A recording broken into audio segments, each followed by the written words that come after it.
ಸಂಕಟ ಬಂದಾಗ ವೆಂಕಟರಮಣ. ಈಗ ಅದೇ ಮಾತಿನ ಅರ್ಥ ನಮಗೆಲ್ಲ ಗೊತ್ತೇ ಇದೆ. ಸಾಮಾನ್ಯವಾಗಿ ಏನೋ ಕಷ್ಟ ಬಂತು, ಮನೇಲೇನೋ ಕಷ್ಟ ಆಯಿತು, ಕೆಲಸದ್ದೇನೋ ಕಷ್ಟ ಆಯಿತು ಅಂದಾಗ ದೇವಸ್ಥಾನಕ್ಕೆ ಓಡಿ ಹೋಗ್ತೀವಿ.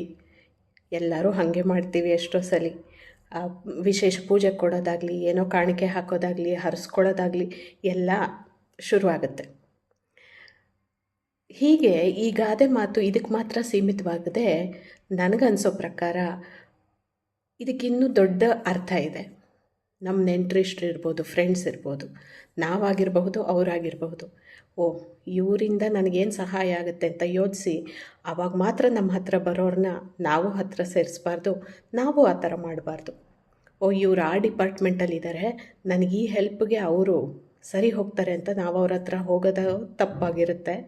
ಹಾಗೆ ಅವರೂ ಕಾರ್ಯವಾಸಿ ಕತ್ತೆ ಕಾಲು ಹಿಡಿ ಅಂತ ನಮ್ಮನ್ನು ಕಂಡ್ರೆ ಅಷ್ಟು ಇಷ್ಟ ಇಲ್ಲದೆ ಹೋದ್ರೂ ಇವನಿಂದ ಈ ಕೆಲಸ ಆಗಬೇಕಲ್ಲಪ್ಪ, ಮಾಡಿಸ್ಕೋಬೇಕಲ್ಲಪ್ಪ ಅಂತ ಬಂದು ನಮ್ಮ ಹತ್ರ ಏನಾದ್ರು ಮಾಡಿಸ್ಕೊಂಡ್ರೆ ಅದು ತಪ್ಪಾಗತ್ತೆ.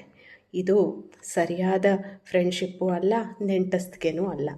ಹಾಗಾಗಿ ನನಗನ್ಸೋದು ಈಗ ಅದೇ ಮಾತು ದೇವ್ರಿಗೆ ಮಾತ್ರ ಸೀಮಿತವಾಗಿರದೆ ಇದಕ್ಕಿನ್ನೂ ದೊಡ್ಡ ಮೀನಿಂಗ್ ಇದೆ ಅನ್ನೋದು. ನೀವೇನಂತೀರಾ?